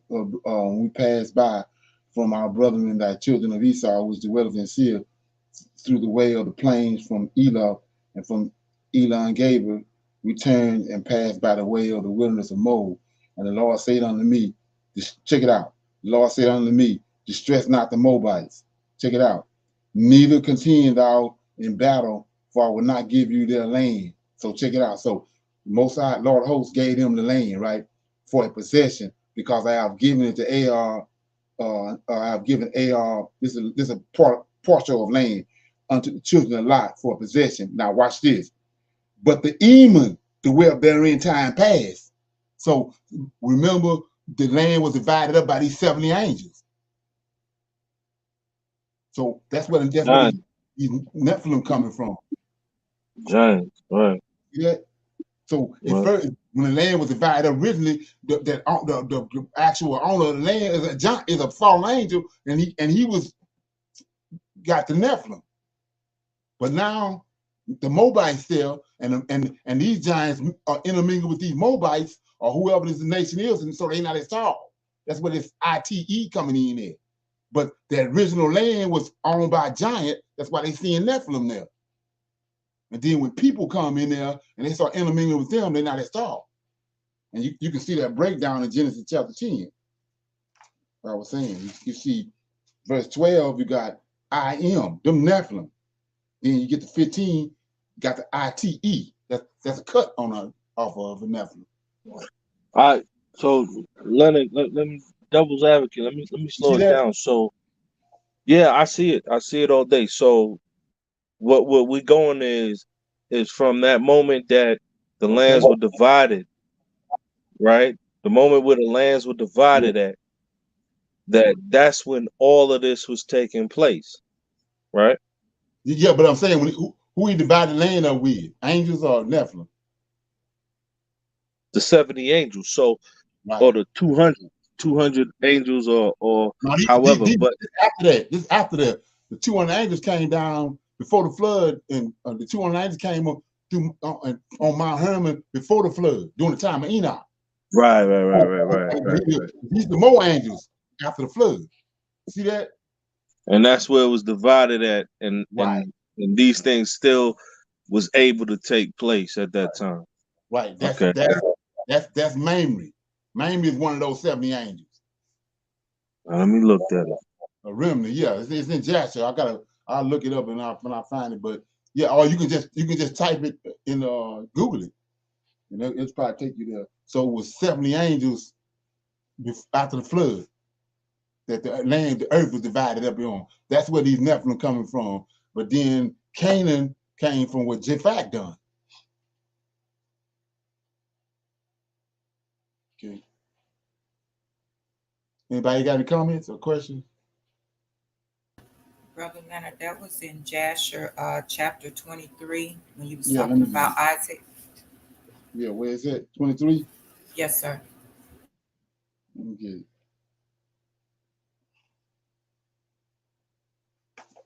Yeah, so it says, okay, yeah, it says, and at that time, 23:1, at that time, the word of the Lord came unto Abraham, and he said unto him, Abraham, he said, here I am. And he said to him, take now thy son and thy only son whom thou lovest, even Isaac, and go to the land of Moriah and offer him there for a burnt offering upon one of the mountains, which shall be shown thee. For there will thou see the cloud of the glory of the Lord. Okay, gotta bypass some of this. Okay, yeah.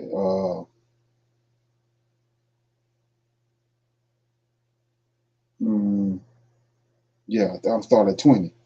This is 23 and 20 of Jasher. And Abraham went with Isaac his son to bring him up as an offering before the Lord, as he had commanded him. And Abraham took two of his young men with him, Ishmael, the son of Hagar, and Eliezer his servant. And they went together with him. And while they were walking in the road, the young men spoke these words to themselves. And Ishmael said unto Eliezer, now my father Abraham was going with Isaac to bring him up for a burnt offering to the Lord, as he commanded him. Now, when we return, he will give unto me all the possessions to inherit after him, for I am his firstborn.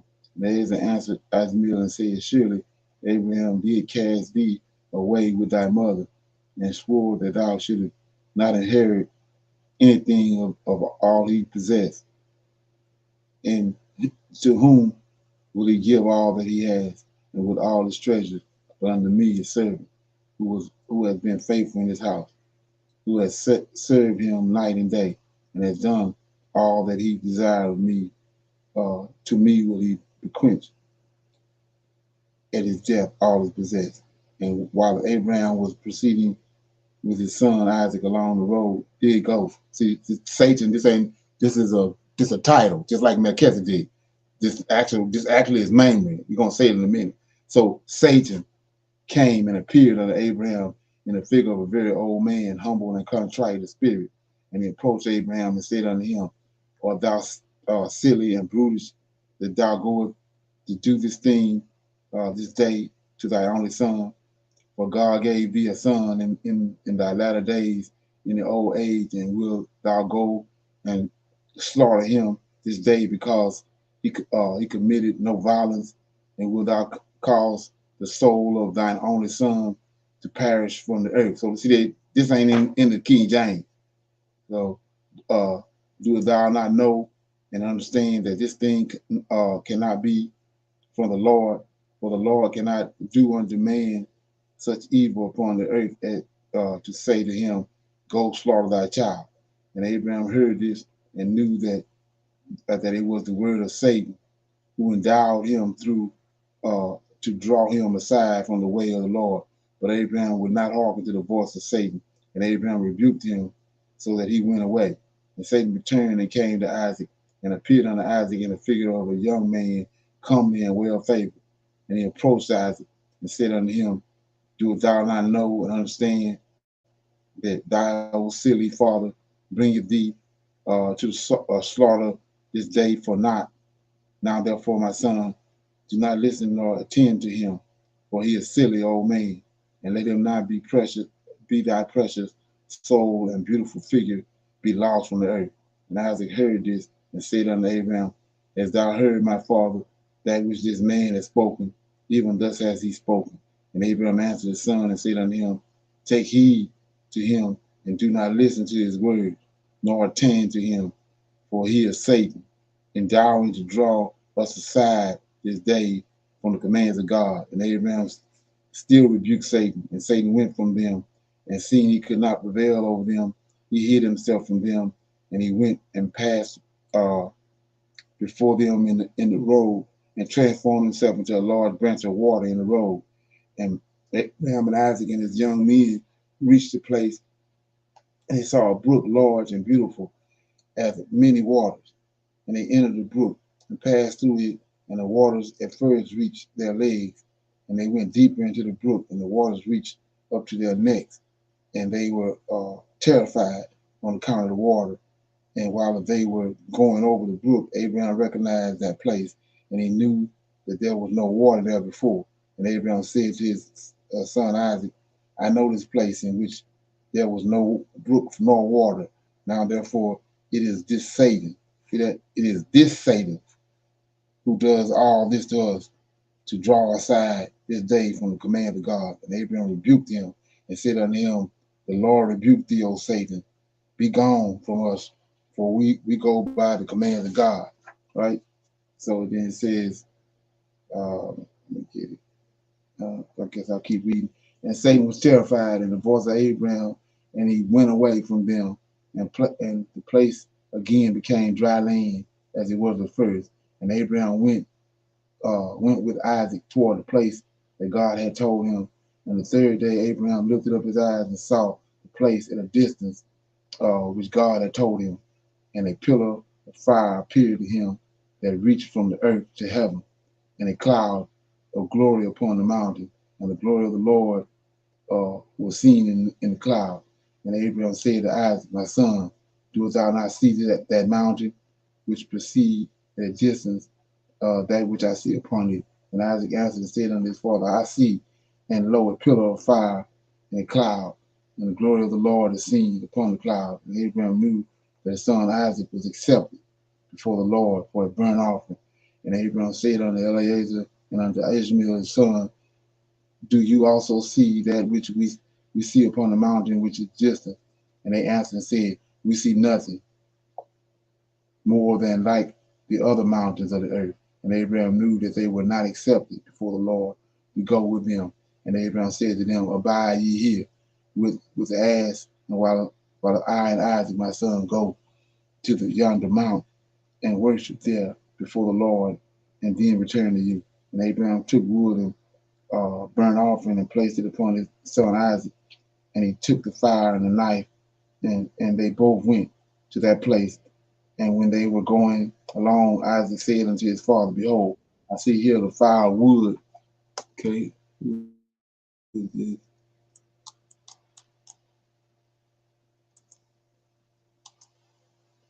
says, Abraham 51, Abraham answered his son, saying, the Lord has made choice of thy son to be the perfect burnt offering instead of a lamb. And Isaac said unto his father, I will do all that the Lord spake to thee with joy and cheerfulness of heart. And Abraham again said unto Isaac his son, is there in thy heart any thought or counsel concerning this which is not proper? Tell me, my son, I pray thee, O my son, conceal it not from me. And Isaac answered his father Abraham and said unto him, O my father, as the Lord liveth, and as my soul liveth, there's nothing in my heart to cause me to deviate either to the right or to the left from the words that he has spoken to thee. Neither limb nor muscle has moved or stirred at this, nor is there any any thought in my heart, any thought of evil counsel concerning this. But I am of joyful and cheerful heart in this matter. And I say, blessed is the Lord, who has this day chosen me to be a burnt offering before him. And Abraham greatly rejoiced at the words of Isaac. And they went on and came together to the place that the Lord had spoken of them. And Abraham approached to build an altar in the place, and Abraham was weeping. And Isaac took stones and mortar until they had finished building the altar.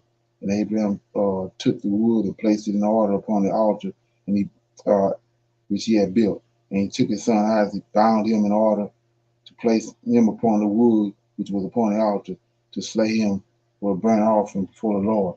And Isaac said to his father, bind me securely, then place me upon the altar, lest I should turn and move and break loose from the force of my knife upon my flesh, and therefore profane the burnt offering. And Abraham did so. And Isaac still said to his father, O my father, when thou shalt have slain me and burnt me for an offering, take with thee that which shall remain of my ashes, and bring them to Sarah my mother, and say to her, this is a sweet smelling savor of Isaac. But do not tell her this if she sit near a well or upon a high place, lest she be lest she should cast her soul after me and die. And Abraham heard the words of Isaac, and he lifted up his voice and wept when Isaac spake these words. And Abraham's tears gushed down upon Isaac his son, and Isaac wept bitterly. And he said to his father, Hasten thou, O my father, and do with me the will of the Lord our God as he has commanded thee. And the hearts of Abraham and Isaac rejoicing at this thing which the Lord had commanded them, but the eye wept bitterly while his heart rejoiced. And Abraham bound his son, placed him on the altar upon the wood, and Isaac stretched forth his neck upon the altar before his father. And Abraham stretched forth his hand to take the knife to slay his son as a burnt offering before the Lord. And at that time, angels of mercy came before the Lord and spake to him concerning Isaac, saying, O Lord, thou art a merciful and compassionate king over all that thou hast created in heavens and in earth, and thou supportest them all. Give therefore ransom and redemption instead of thy servant Isaac, and pity have compassion upon Abraham and Isaac his son, who are this day performing thy commands. Hast thou seen, O Lord, how Isaac the son of Abraham, thy servant, is bound down to the slaughter like an animal. Now therefore, let thy pity be roused for them, O Lord. And at that time the Lord appeared unto Abraham, called to him from heaven, and said unto him, Lay not thy hand upon the lad, neither do thou anything unto him. For now I know that thou fear God in performing this act, and it is and in not withholding thy son, thy only son, from me. And Abraham lifted up his eyes and saw, and behold, a ram was caught in the thicket by his horns, and and that was the ram which the Lord God had created in the earth in the day that he made the heavens and the earth. For the Lord had prepared this ram from that day to be a burnt offering instead of Isaac. And this ram was advanced, and check it out, this ram was advanced into Abraham when Satan caught hold of him and entangled his horns in the thicket, that he might not advance to Abraham, in order that Abraham might slay his son. And Abraham, seeing the ram advancing to him, and Satan withholding him, fetched him and brought him before the altar. And he loosened his son Isaac from his binding, and he put the ram in his stead. And Abraham killed the ram upon the altar, and brought it up as an offering to the place of Isaac. And Abraham sprinkled some blood on the blood of the ram upon the altar, and he exclaimed and said, This is the place of my son, and may this be considered this day as the blood of my son before the Lord. And all that Abraham did on this occasion by the altar, he would exclaim and say, This is the room of my son, and may it this day be considered before the Lord in the place of my son. And Abraham finished the service at the altar and accepted before the Lord, and was accounted as it had been Isaac. And the Lord blessed Abraham and his seed that day. So this Satan right here, the Satan, when they say Satan in the garden, it's Samuel. But when they say Satan right here, it's Mamre.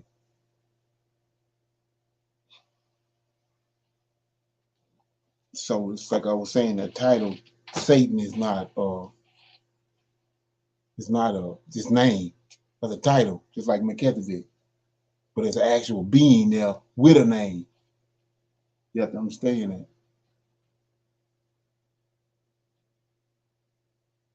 Any comments?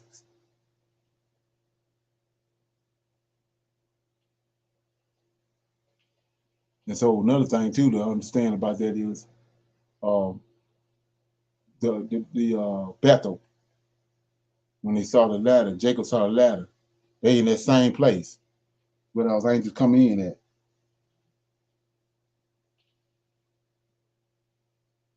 Said Isaac, Abraham saw a pillar of fire that reached into heaven. Same he said about the ladder.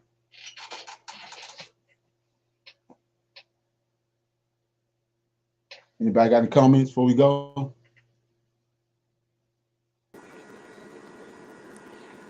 Shalom. I just wanted to know, was Og a giant? Yeah, Og was a Nephilim. Og and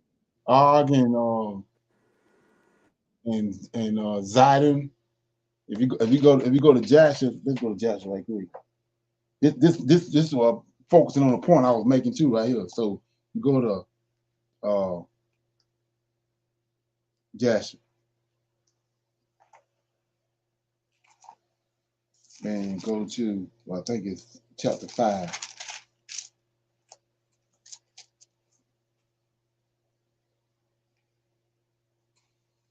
Let me see.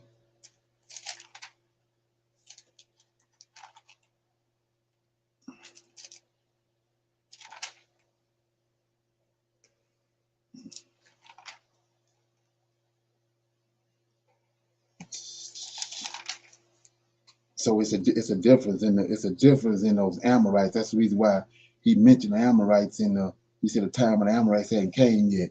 The reason he mentioned them in Genesis chapter 15, because the Amorite is totally different. There's something going on with the Amorite. But anyway, if you go to chapter 10. Chapter 10 of Joshua.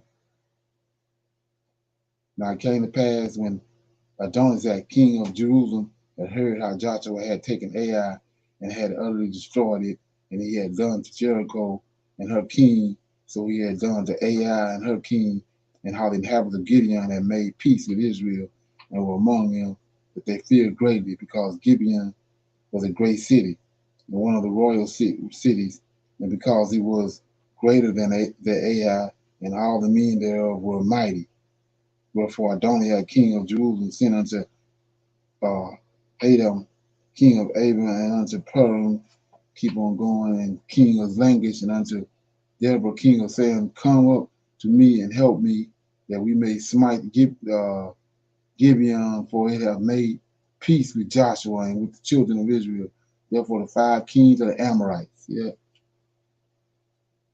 these the kings. That's the Nephilim. Yes, sir. Right. And the rest of them is lesser cuts off of the giants. But the kings is the ones, those are the ones that Mike was mentioning earlier, that had lived so long. Og and Bashan and all them, those are Nephilim. Okay. Was it said that the Nephilims lived 500 years? Well, he reduced it down to 500. When that's the reason they want to live forever. They thought they could live. They wanted to live forever, but he reduced it. Just like he reduced us down from to 120, and then from 120 to 70, 70.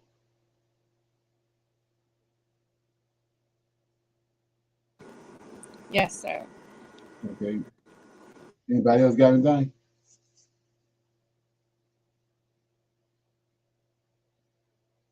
Okay. Everybody good? Good. Yes, sir. Yes. Yes, sir. Okay. I'm gonna say shalom. See everybody tomorrow for reading through we'll be reading through the Tanakh tomorrow at 8 o'clock. Shalom, everyone. Shalom. Shalom, everyone. Shalom.